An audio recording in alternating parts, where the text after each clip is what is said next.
Hey everybody, welcome back to my channel. I'm Frank Blanchard, AIFD, and we are talking websites today.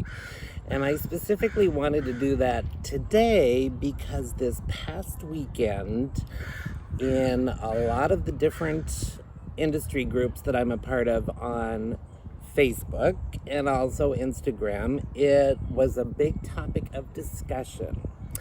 And a lot of it, I think, is because we, being in pandemic mode with the whole COVID-19 thing going on in the world, across the world, we are very much kind of in crisis mode. And times like that bring changes that we are forced to make sometimes, and other times it actually provides opportunity for people. So the people that I was actually talking to this past weekend are actually in the opportunity phase of all of that, and they're actually starting new businesses. So their question was, what kind of a website should they get? And it was the question was put out there in such a way that it was sort of like, okay, I'm starting a business, I just need a website. I'm going to buy a website and everything's going to be hunky-dory. Well, there's a whole lot more to it than that. And I thought I would come to this park briefly to do this video because I thought it was a good analogy. It's August, it's hot here where I am, and being in this park, this is a very popular, very busy park when the temperatures are hot because we're right on a river right down here, and it's still early morning. It's just after 9 a.m. and the parking lot here is actually full already. So, in many ways, that's kind of like the internet. The internet is very full. There are a lot of websites out there in the world. And when you're trying to operate a business, especially a small business, a big part of having a website is getting people to actually find you amongst all of the craziness that's going on out there in the world and on the internet. So if you do have a small business, specifically if you are an online florist or a florist doing any kind of work, maybe you do weddings and events, or maybe before this whole pandemic thing started, that business, weddings and events, sort of tanked for you for a while. So now you have to maybe switch gears, if that's the direction you're going, and trying to get more e-commerce going on. Or maybe for you, it's the complete opposite, and you want to start an e-commerce based online florist business and not focus so much on weddings and events. In this day and age, there are a lot of different directions that you can go. And one of the things that I brought up in this discussion that I was having online was, what's your business plan?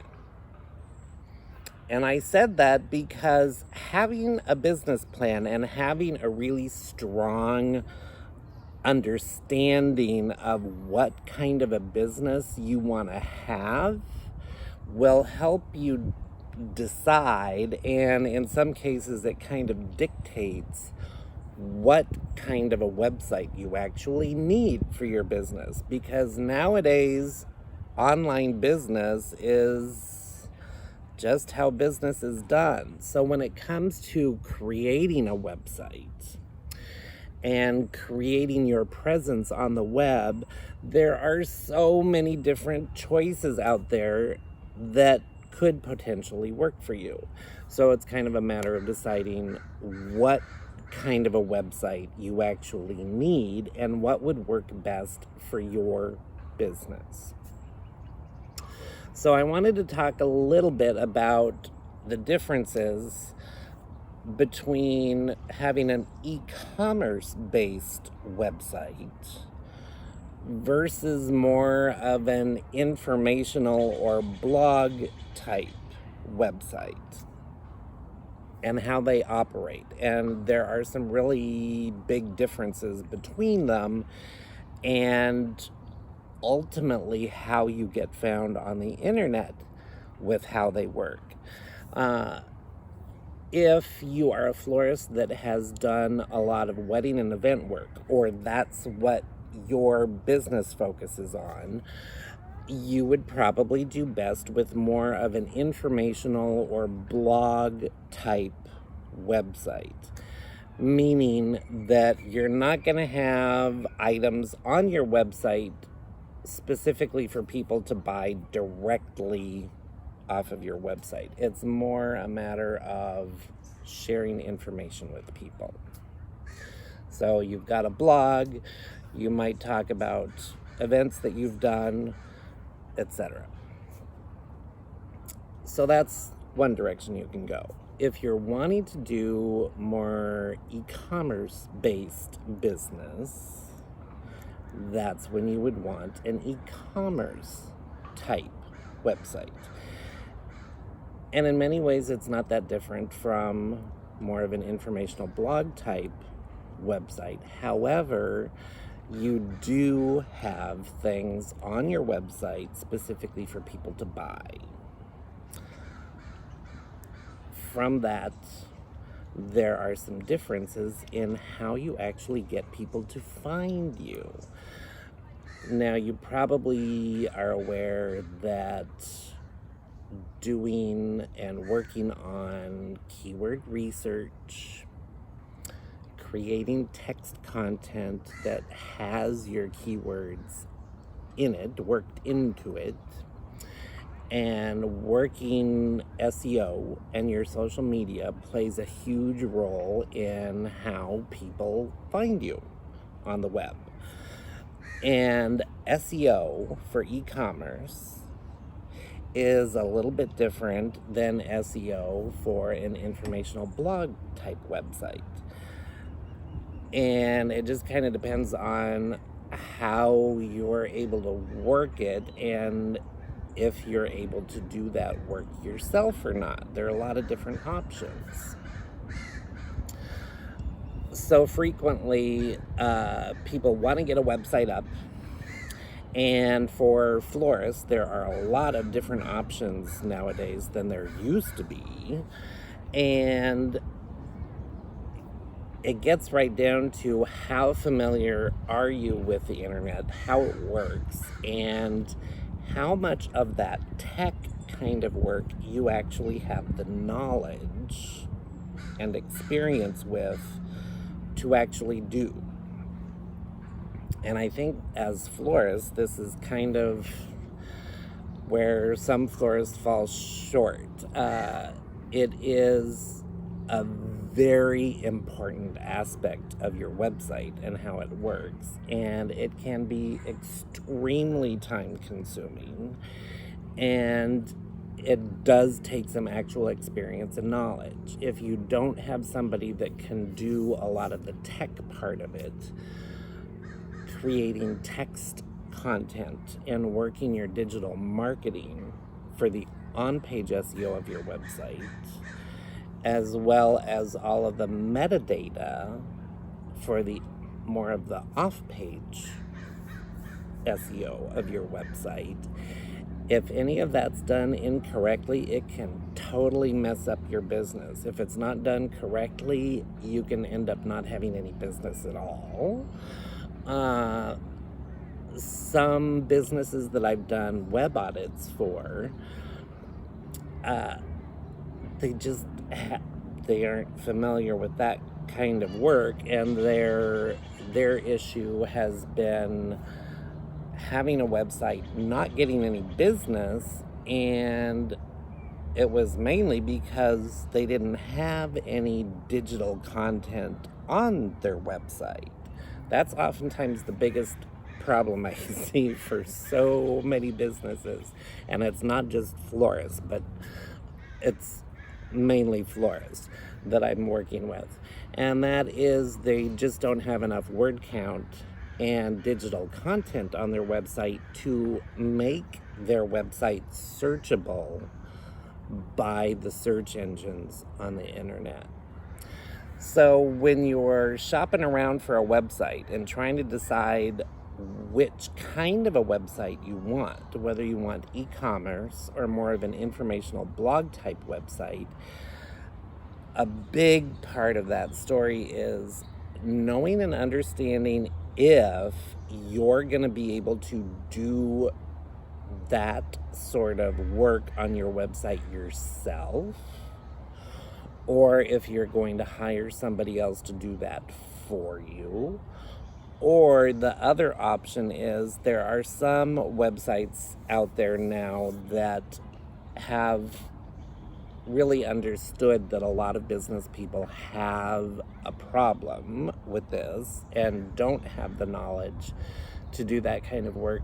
So their entire platform has been created in such a way that you can get a really good looking website up and running, but they actually provide a lot of that service for you. So whatever you're paying for that use of a website with that web host, they've taken that off your plate so you don't even have to worry about it. So whatever you're paying monthly for that website, that is going towards a lot of that kind of work so that you don't have to do it. So a lot of it's deciding how much of that tech related work you want to take on, because it does take quite a bit of time.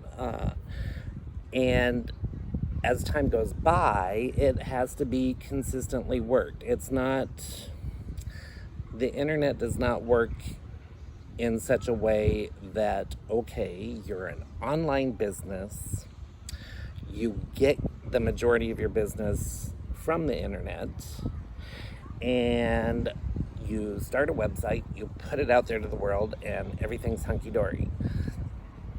It doesn't really work like that. A website is something that actually has to be active, and you need to be working it on a regular basis. You need to be adding new items for sale if you have an e-commerce site. For both kinds of websites, you need to be adding new digital content on a regular basis. And another big factor is, and this is a big one for florists, really big, and that is how much stuff is on your website. This has more to do with e-commerce websites, and I'm going to talk specifically about wire service hosted websites like Teleflora, FTD, 1-800, etc. It used to be, and a lot of florists got in this mindset that in order to be successful on the web with an e-commerce website, you have to have a lot of stuff on your website. Now that doesn't work so well. In fact, it actually can work against you. So this is one area that florists have a hard time understanding and wrapping their head around sometimes, is in the case of e-commerce, less is more. Content is key. So it's not so much about actual images. However, that is a big part of what gets people's attention. But how the search engines find you is from the digital content on your website. It has not that much to do with the actual images. So a big problem with wire service websites is a lot of florists actually have a good majority, if not all, of the entire wire service selection guide on their website. So there's hundreds and hundreds and hundreds, and there are multiple pages of their website. when you have that problem, you can end up losing potential customers because you're giving them so many choices they can't make up their mind. So they end up not buying anything. So it's really important, if you do have an e-commerce website, to pare your offerings down and focus on your digital content. It's also very helpful to have a blog as part of that website, because that's another way that you can actually generate new content on a regular basis without actually having to add new items to sell, if that makes sense. So for more of an informational type website, that would be like for a wedding and event-based florist business, there your main focus needs to be on creating that digital content in the form of a blog, because that's really the main way that you can add more content onto your website. And again, that's how people find you on the internet, is by creating that content which enables your website to be searchable by the search engines to find answers for people's search query. So ultimately, for either way you're going, e-commerce or informational, you're trying to make your website searchable. So those are some of the most important key factors to be thinking about and deciding how much work you want to put into your website as to which kind of a website you need for your online florist business. So now you have more research and more homework to do, but I hope that information is helpful for you and helps you make those decisions as to what kind of an online florist business you want to have.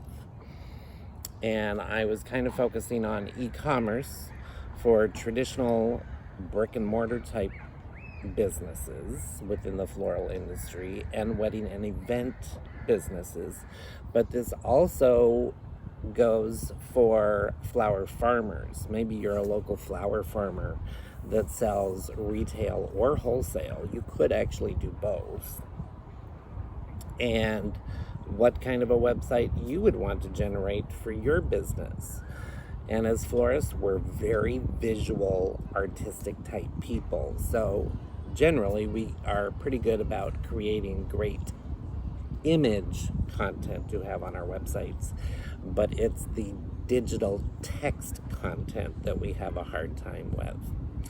But I hope you found that information helpful. And if you liked it, by all means, I would love it if you'd subscribe to the channel and give me a like. That helps me out a lot. And if you'd like to see more content like this, by all means, hit that bell icon so that you get more information and notifications as to when I upload a new video for you. So until next time, everybody, stay safe, and we will see you very soon on the internet. Bye for now.